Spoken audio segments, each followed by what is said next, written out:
Macabre Mondays, creeps. I'm so excited that you guys have all tuned into this episode because it's super exciting. It is undoubtedly my favorite location yet ever, and a lot of it has to do with the fact that all of what I'm about to tell you is exclusive. You are not going to find these stories anywhere else on the internet because they really do not want these stories to get out. So this is completely only something that you're going to hear right here. You're going to hear it right here. And also, because of that fact, you should get really excited and grab your wine, like freaking immediately. I am drinking the Supper Club. It is a Cabernet Sauvignon. Big fan of this wine. Huge fan. Half of it has to do with the fact that it's got paper on the bottle covered in games.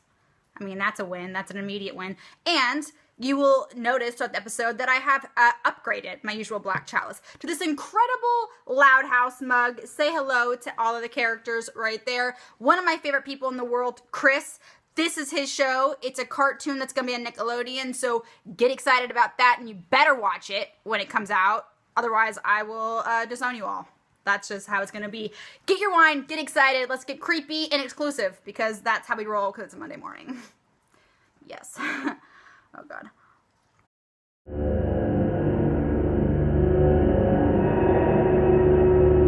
So the actual history of Griffith Park is intense. It was originally Rancho Los Feliz, and there is a curse on the land. If you didn't know that, now you know there's a curse on Griffith Park. I'm not going to get into what that is because that's going to be its own entire episode. But for the sake of this episode, all you need to know, there's a curse on the land, and at one point, a guy named Colonel Griffith J. Griffith, let's just all take in the fact that his first and last name were the same. It's ridiculous and embarrassing, and if I was him, I would have killed myself. But anyways, he didn't. He survived and became a mining freaking millionaire and bought this land. He had all of like Mount Hollywood. He owned the entire area. And, you know, he had some pitfalls throughout his time of owning the land, so much so that at one point he was kind of just handing out parcels like to LA citizens, like, take this, please. I don't want it. Just take it, take it, take it.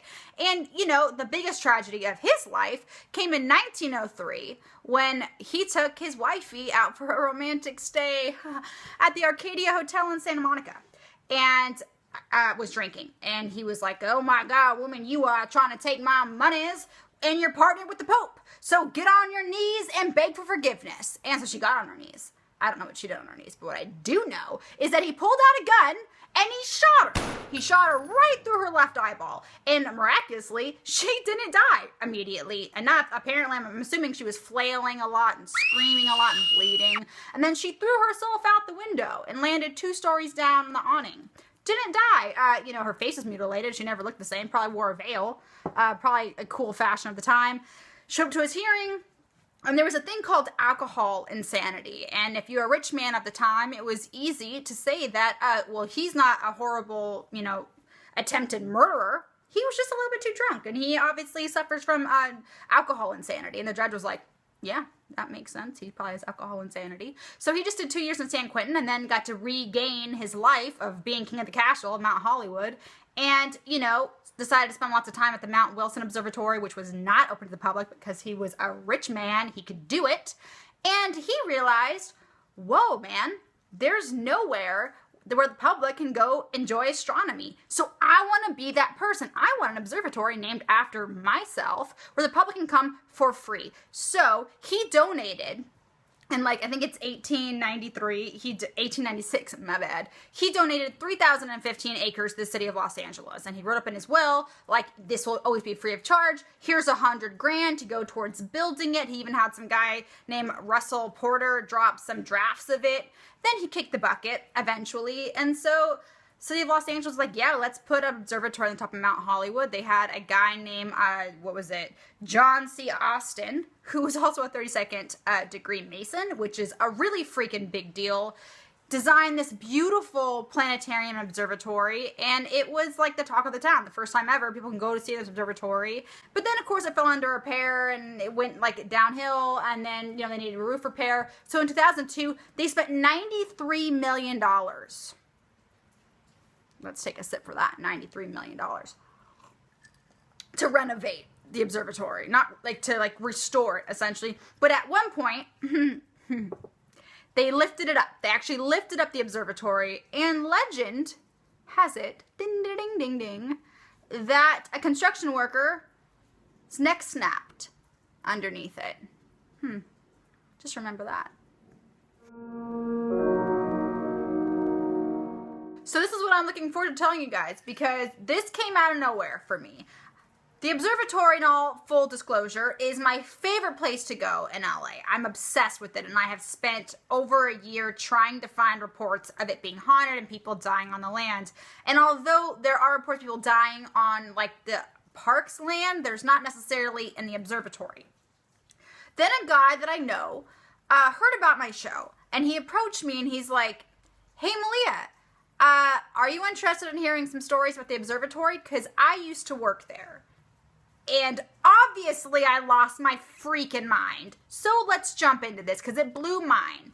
Basically, when you work at the observatory, it's an LA city park. It's a city job. It's a really good job. They pay well. You get benefits. You get the deal. Well, here's the interesting thing. They are so concerned about stories of paranormal activity getting out that when you get hired on, you actually have to sign a contract saying that if you experience anything, you can't talk about it. Lucky for me, I don't. And lucky for me also, my friend doesn't either. So he disclosed everything to me. So get ready. Yes.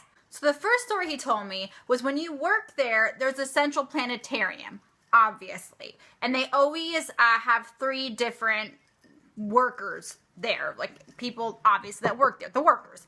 They have them go in early and they situate them triangularly through the planetarium, and they have them go in early so their eyes adjust to the darkness. So that way they can see people need to get up and all that stuff. And because it needs to be dark, if somebody wants to leave in the middle of a show, they have a double door situation and they sneak them out really easily. Well, my friend was working and he saw, it's dark, so it was kind of hazy. He saw a woman and child get up in the middle of a show once. And she was kind of in a whitish dress, he said it looked like. And they came up. And, it was dark, so he could only really kind of see their top half. But he wasn't thinking anything strange. And they kept saying, "We need to get out." And he's like, "Oh, okay, well, come over to the door with me." And they just kept saying over and over, "We just need to get out of here. We need to get out of here." And it's like, okay. So he gets him over to the door. He explains that he's going to open the first one. They're going to need to go out really quickly so the light from the outside doesn't shine through. So when he's explaining this, he turns around to open the door and he turns back. They're not there anymore. Second story, he's working in the planetarium again. He sees a tallish man get up and he comes over to him and he's like, "I'm lost. Can you help me find my way out?" And he's like, yeah, of course, I can help you get out. And then he turned around again, the guy wasn't there, and he's like, "Where the freak is that guy?" So he's searching around, he can't find him. He goes to one of his other workers, and he's like, "Hey, did you see that guy that was, just talking to me?" She's like, "No, he was just talking to me. Do you see where he went?" And they're both like, "What?" And then all of a sudden they get really cold. They're confused. They're like, makes no sense. The third worker comes up and talks to him, and they're like, "Hey, have you seen a tall guy who was talking to both of us, and he kept saying that he was lost and we want to help him get out?" And he goes, "You guys were standing here talking to him together." The most terrifying experience that he said he ever had was one night he was working by himself. There's usually 2 people on duty at night, and there's a cleaning crew. And then his other person had asked to go early because they were slow. It was nighttime. He figured he could handle it. He kept getting a weird sense the entire night that something was kind of watching him. I mean, it is an eerie place. It's a big place. And this booth that he was sitting at looked down to a staircase. And he kept getting a phone call all night. And when he would answer it, it sounded like really bad cell reception. So he's like, "Okay, I think you have a bad reception, whoever this is, just call back." They kept trying to call back, and he started to get frustrated because that might be a prank call. He's like, "Listen, I can't understand you. Your cell phone isn't working. I don't know what to tell you." During this shift by himself, he gets a call from the park rangers saying, "Hey, we've had some disturbances up at the down at the Greek Theater, which is just down the hill. How's things up there?" And he's like, "Everything's fine, like I'm fine." At this point, he didn't realize nobody else in the building was there except for him. And he said, "Yeah, I've heard some stuff, but it's because of the cleaning crew." And the park ranger said, "Well, everybody's off tonight." And then he starts thinking about it, like, well, that's odd. But he tries to shove it out of his mind. So he keeps getting this call. He's getting pissed at this point. Not really that freaked out until he realizes he's looking down these stairs at a dark, shadowy figure. He thinks it's a trick of the mind for a second. Until it starts getting closer. And he basically realizes, F this, I'm out of here. So he literally decides, I'm just going to close down the place early. No one cares. Nobody's here. I'm not going to get in trouble. It's one night. It's a couple hours early. He grabs his stuff and he books it. Now, here's the thing. He had to park.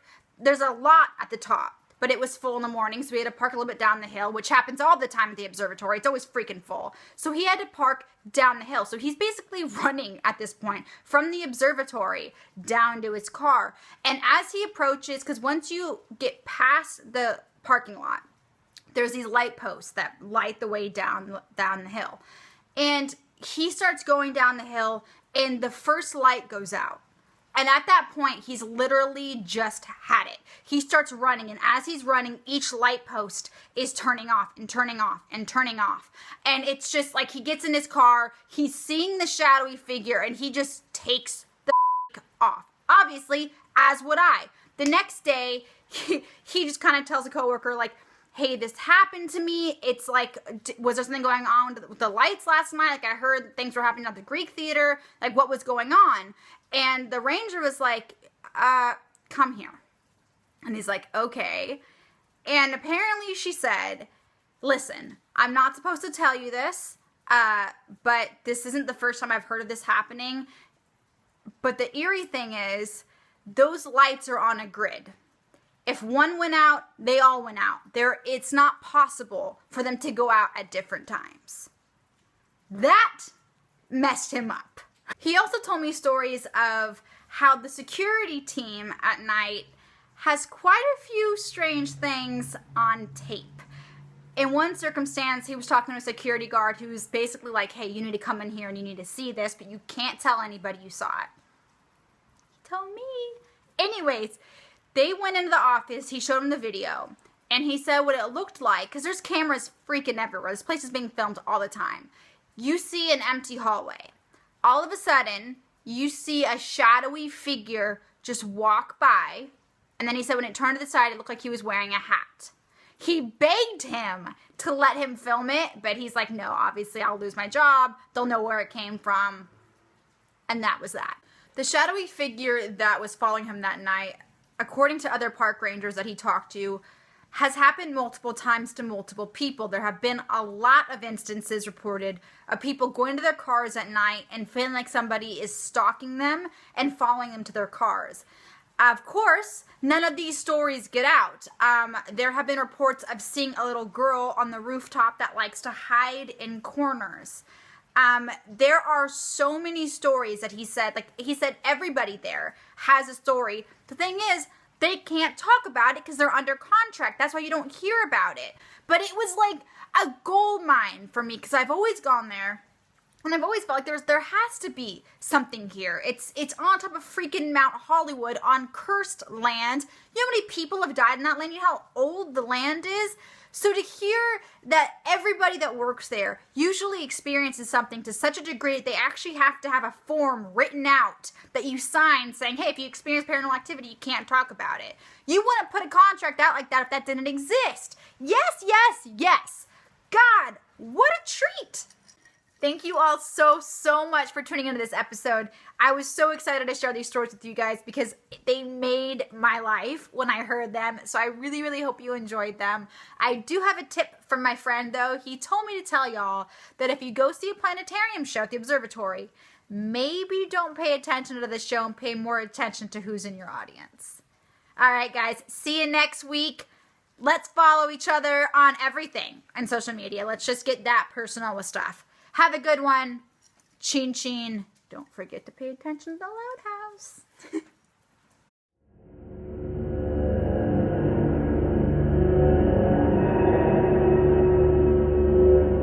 Am I done talking yet? Please? Please? I'm out of wine.